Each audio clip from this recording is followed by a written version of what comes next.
Who is the number one person that you could trust in your life?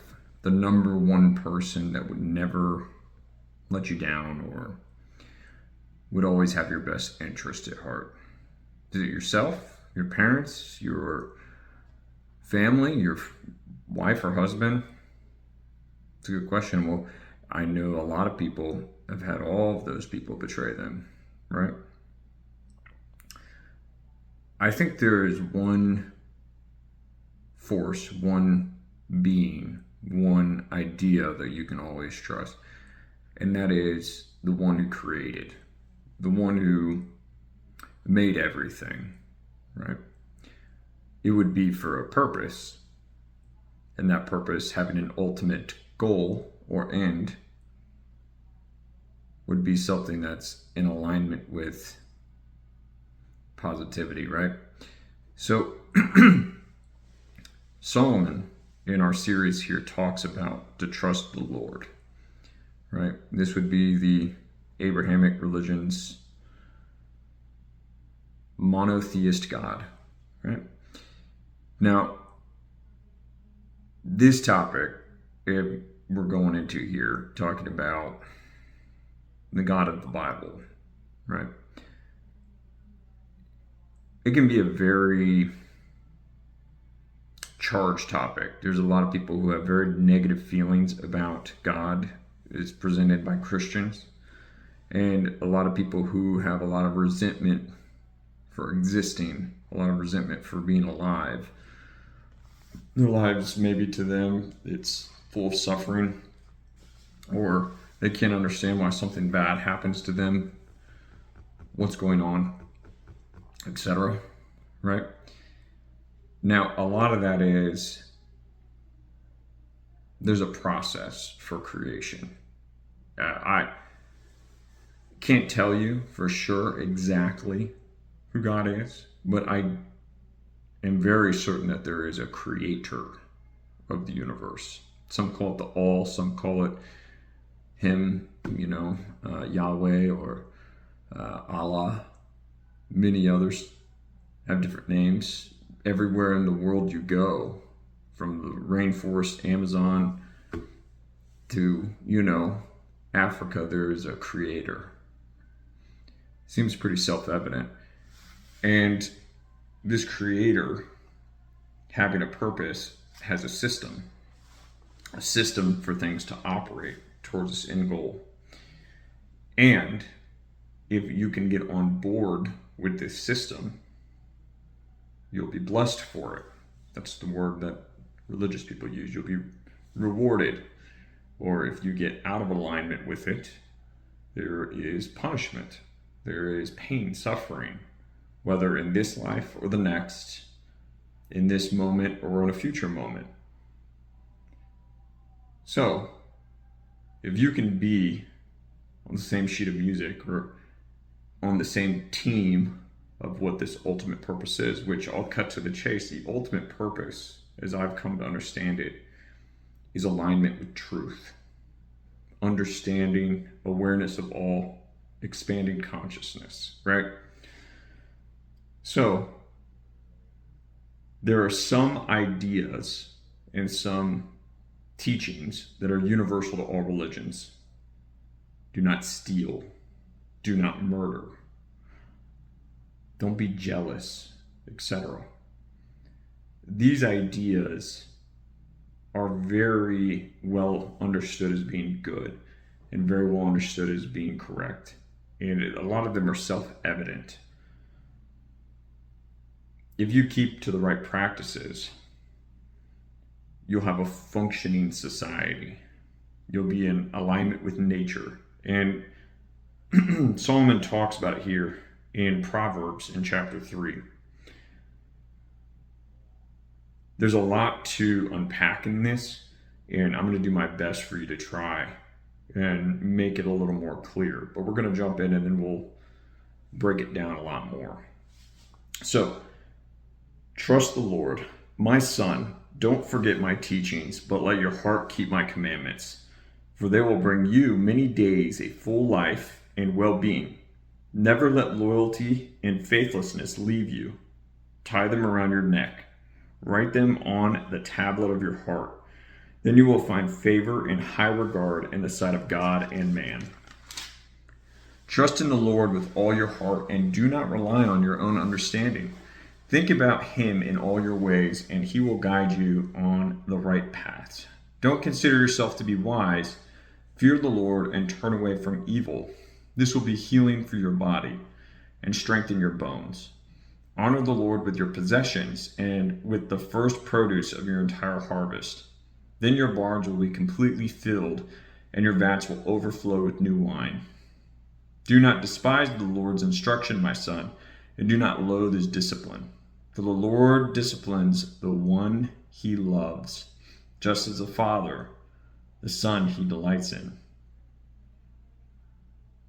So, in this context, what is going on? What rules is Solomon talking about? What things are you supposed to honor God with, the creator of the universe, the one who made everything, right? Well, at this time, Solomon, he's after David, and this is when the Israelites have more or less, they're relatively new in the world stage, and the last bit of information they really got from God was through Moses, the one who led them out of Egypt and the one who ended up giving them the 10 Commandments. The 10 Commandments are widely considered a pretty reasonable set of rules. And these would be the rules that he's mostly referring to. There are others. Moses had a whole other set of, laws that were more time relevant, etc. And there was a few other prophets. But let's go over those 10 commandments that he's talking about. If you follow these, you will have a good life, right? In general. At the very least, you would end up avoiding a lot of pain that you could inflict on yourself, really, by not following these common sense practices. They're really meant there to help you more than anything.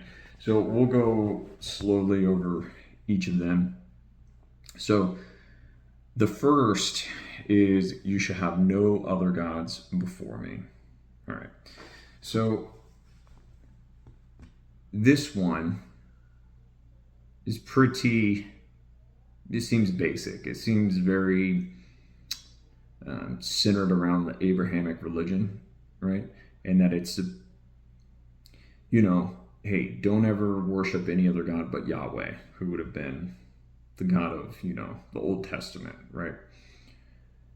Now look, let's put this in a context most people would be able to swallow a little easier.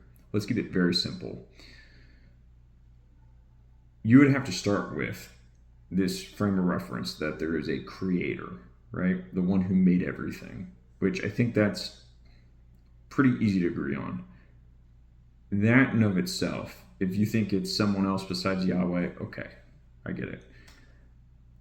But you would have to more or less agree with the idea that the being that created the universe is above all other beings, and that would be the one you would listen to over any others. It would be the one that has the highest authority because it knows everything and it has all power over everything, and therefore nothing would be incorrect coming from that source. So there are many, at this time there was Baal, Moloch, many other, lesser gods that had been popular at the time. The concept in and of itself, though, would be you need to place the one who is the source of everything above everything else, as it logically would be, because there would be nothing else that would be superior.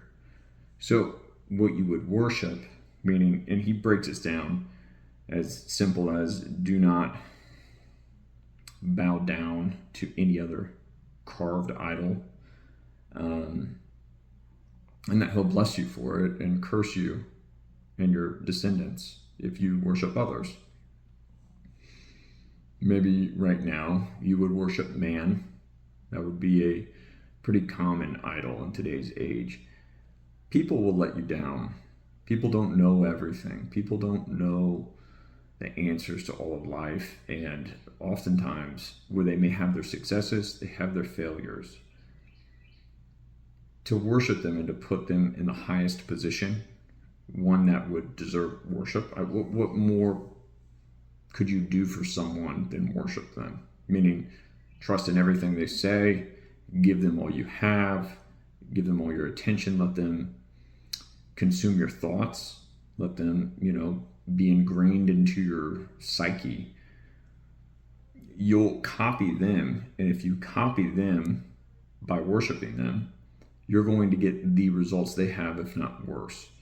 But if you copy the ultimate power, if you try to make yourself like the ultimate power, even if you fall a little short, you'll still be way above anything else that you could possibly worship. So the very first thing, and that's why it's number one, is you have to set your aspirations to the highest aspiration, and that would be the Creator. If you were to try and be like the greatest rock star, which they have their problems, they go a little crazy, they have drugs and overdose, many of them, or have horrible relationships with the opposite sex most of the time, you'll be no better off than them, more than likely, if you're copying them and putting them at the center of your thoughts. But if you try to sync your spirit of who you are with the highest power, even if you fall a little short, you'll still be way above those rock stars that existed, right? So I think that one's pretty self-evident, no matter what perspective you're coming from religiously. Pretty self-evident. So then the second, which is almost a hammering down on this, and these are what all Solomon is referring to, trusting the Lord, is you shall not misuse the name of the Lord your God. For the Lord will not hold anyone guiltless who misuses his name. Now, I've been fairly guilty of this one. If you associate a sacred idea with a bad thing, you're going to dilute the idea of a greater thing, and you're not going to have a healthy respect for it. You're not going to think clearly about what is the ultimate good versus the worst bads. This blasphemy is what it's talking about. This one is very easy to slip up on. The idea of sacredness doesn't exist in Western culture so much anymore. Nothing is sacred right now.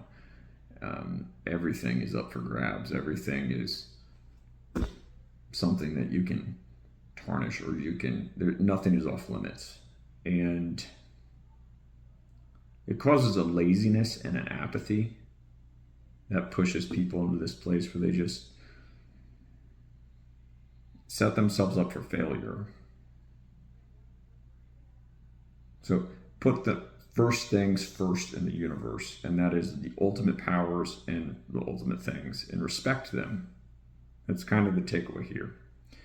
The next is remember the Sabbath day and keeping it holy. Now, Jesus said in the New Testament that Sabbath was made for man, not man for the Sabbath. This is the third item. Why is this so important? And it goes like 6 days you shall labor and do all your work, but the seventh day is a Sabbath and you should rest. Well, there's a lot of obvious benefits. One's for your physical health, giving yourself time to recharge and to just take it easier. This one I practice very consistently. It's supposed to be on Saturday versus on Sunday, according to the Hebrews. But the Christians, they do it on Sunday, which is something Constantine established. But the concept in and of itself of a Sabbath, right? The number one thing that I appreciate about this the most is it gives perspective, right? You take time and step away from whatever you're toiling at in life, and you can look at it. You can set aside time to reset your intentions on life and reflect, zoom out, and look at the bigger picture, why we're here, what we're doing, what the purpose of this all is. This is actually very, very important. And then when you come back to your work, you can come at it with a fresh set of eyes, and you'll be able to actually sit and, why was I getting so worried about this little thing that I was fretting over? Why was I sitting here and getting all bent out of shape? This is not even a big deal. I'm wasting my time on this topic, and I could be doing other things that are much more productive. And you're coming at it all with a fresh mind also, an arrested body. You'll be more sharp and focused, and you'll take the time to make the important things in life important. This is something that can really slip away from people, is they forget to have the perspective on life of what is important. But once a week, I really, really agree with this idea that you should reflect. It's really what this is about. Is resetting your intentions and judging what it is that you did in your last week. And you do this, you have 365 days a year, 52 weeks, 52 days or something like that you get to sit and re-strategize, regroup. It's phenomenal. This one, I have to stress, this is something that will help you in life. Honor your father and mother so that you may live long in the land the Lord your God has given you. Now this can be very tough for people. And I've had my own, issues with this as well, as far. This is not just your mother and father. These people are your ancestors. These people are the people who brought you here. And think of it this way. They were the winners. You know how many billions and billions of humans in the past who weren't able to succeed, to raise a family, to be able to survive and pass on their genes? Your genes are the winning genes. Yours are the ones that reach back thousands of generations to the people who beat all the other people. So before you totally throw your parents out the window, remember, they were the ones who had success. They had success in reproducing, and they're the ones who did something right if they got as far as they did and got you here. To honor them is not just to honor two people. It's honoring tens of thousands. It causes you to reflect when you speak to them. Don't swear at your parents. Don't put them down. They did their best most of the time. Some parents did not do as well. But the word honor in and of itself doesn't mean praise. It doesn't mean to be nice. It doesn't mean that you have to, or worship your parents. The word honor in Aramaic, as I understand it, was to treat like a rock in the road. Just as if you were walking on a path and there was a large rock, you have to go and you have to have the respect of walking either around it or letting it be in its place. You don't try to break it up. You don't try to topple it over and move. You just very calmly and very respectfully walk around the rock. Think how much more time you would save. If you're someone who spends all your time trying to break up this rock, your father and mother, or move it out of the way, break it down, why would you spend your time, one, in the past, wasting it, when you can just walk by and move on. And you should probably, if you had good parents, thank them for what they did. The average kid costs $250,000 in America right now to be able to raise. If, man, you had $250,000 in your pocket right now, would you just immediately say, hey, yep, I'm going to spend this right now on a kid? It's a big commitment.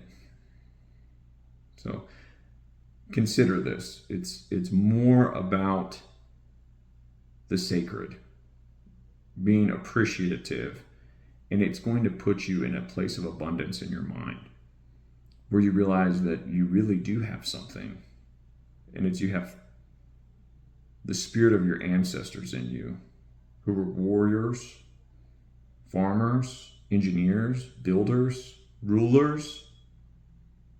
How is that not cool? All right. The next one. This one, nobody argues with this. You shall not murder. That one, I don't think any religion, any real common practice says that that's a good idea. Now, there are religions that have human sacrifices, and those are usually looked down on. But you also need to understand, what does the word murder mean? A lot of people stretch this one pretty far, and they apply it to any form of killing whatsoever. It's not what this word means in its translation. Remember, this is not English. This is people who speak English trying to translate a word from thousands of years ago. And as I understand it, the translation for the word murder is not killing. Killing and murder are two different things. Murder is specifically with killing for gain or revenge. It has to do with, if you want something and you think it's a better idea to take someone's life to get what you want, that is one of the larger sins. If there is larger sins.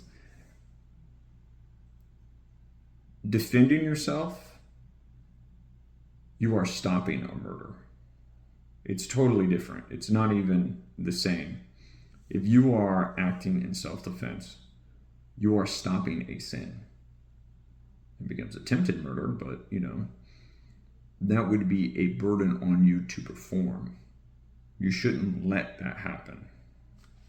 It's a big difference there, but hey, pretty common sense stuff. You shall not commit adultery. Oh boy.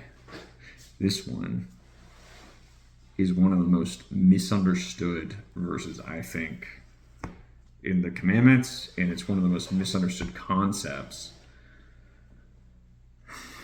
in just the Christian religion, the Hebrew religion. What is adultery? Adultery is a very specific sexual sin. Adultery is referring to married people. Now, I know already the people who are evangelical or are some form of modern Christianity are going to get very tied up on this one. At the time, the mating situation was very different. Very different. One, there was no paternity test. Two, STDs had no protection, right? And three, there was not as many people around, all right? So what was the real purpose of this? Adultery is referring specifically to having sex with a person who is, and it's actually more specific, a married woman.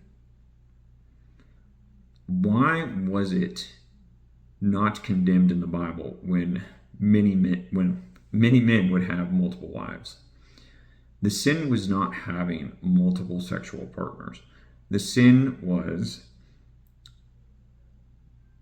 if a woman who is committed to giving a man children goes out and has relations with other men, nobody knows who the child is now. That is a big problem. It's a big problem for many reasons. And not only that, the spread of STDs, you can't control for those when you have, unaccounted for women. sleeping with multiple people. Solomon himself had over 700 women that were his. A lot of those were political marriages, but he also had 300 plus concubines. So he in himself, you would almost say, was contradictory in the statement. According to the people of the Bible, as they understood it, adultery was specifically when a man would sleep with a woman who was committed to another man. Right? I think this is, many people nowadays, they want a lot of sexual freedom. I think for those, this would lighten their contention with Christianity and Hebrew religion, in that it really is not as constraining as you think it is. Adultery is not as hard to avoid as you think it is. I don't have absolutely any problem with avoiding this. Why would you want to go sleep with a woman who is with another man and they have a family? Why would you tear apart a family over your own personal pleasure? That in itself is you're condemning multiple people to a hard life. That family would maybe have to split up. The children wouldn't have a mother and father in the household at the same time. That one's really not a fair thing to do to someone. But hey, look, they back in the day were not opposed to sex. They were opposed to irresponsible sex. And this was straight from God, according to this. The next is, you shall not steal. This is easy. Everyone knows not to steal. It's a very, very simple one. The problem is that when you steal, you're really cheating yourself. You're not just cheating another person. Yes, it causes problems for other people. If someone stole from you, you would be very upset about it. You worked hard for whatever it is that you earned. You bought something, or they took your money, and now you have to go and make more money or collect more stuff. No one likes that. But why should you not steal? You should not steal because you're robbing yourself of the opportunity of improving yourself and your spirit. Something you did not earn and you took, you've robbed yourself from the ability of being able to go get stuff out on your own and become a stronger person who's capable of actually surviving in the world. A thief taking shortcuts, if he spends his whole life stealing and then you try to make an honest person out of him, is going to have a very hard time surviving. And he just becomes a burden on society and is stunting his own growth and becoming a greater person. You should not give false testimony against your neighbor. You're not supposed to gossip. You're not supposed to lie. Right? Why is this? This is a very good one. When you lie, the greatest person you're harming is yourself. It's just like stealing. You're stealing someone's reputation. You're trying to steal more of a reputation for yourself. So every lie you make is you are sabotaging yourself. Because where you're trying to make things work out for your own benefit, that's not sustainable. In the long run, where you cut corners telling something that wasn't true about someone else or something you did, all that's going to happen is one day you'll have to face the facts of reality, and reality will hit you harder than anything else will, right? This is very important. And when you lie, you're also lying to yourself, and you're distorting your own self-image of who you are, and you can't get away from yourself. You know deep down who it is you are and what you did, and you won't even trust yourself. You won't even be able to keep your thoughts straight, and you won't even be able to make good judgment, because you yourself, in your subconscious perspective, will think of yourself as someone who won't do what's correct and doesn't know what is true in reality. Okay. And then the last, you should not covet your neighbor's house. You shall not covet your neighbor's wife or his male, female servants or donkeys or anything that belongs to your neighbor. What is coveting? I mean, it's wishing and comparing yourself to others. Don't do that. Don't think I'm a 1 out of 10 or I'm a 2 out of 10. You need to think of yourself as a 1 out of 1. They got those things based off of their situation and their problems they are facing. You will get things based off of your situation and your problems you are facing. If you stop focusing on others and focus on yourself and your immediate situation, what's going to happen is you will put all of your attention and all of your efforts on solving your own problems to improve your life, because you may have problems that they didn't have. And if you just try to cut across over to what they have, it may not be sustainable, because you have your own smaller, maybe different issues that you have to solve for you in order to get to those things, right? You may have things that you need to do to improve your life. But if you're putting all your focus on others and what they have, and you try to do it the same way they did it, it may not work for you. Your situation's different.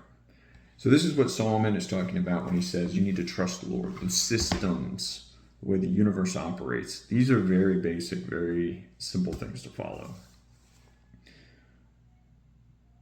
These things, if you follow it, as Solomon says, they will bless you. The Lord will bless you, because you're just following his system. You're playing to his sheet of music, how the universe operates, and this stuff will benefit you. All right, so that's it for today. This was the beginning of chapter 3. Let me know what you guys think. If you think this is helpful or if I'm totally off on anything, let me know. Thanks.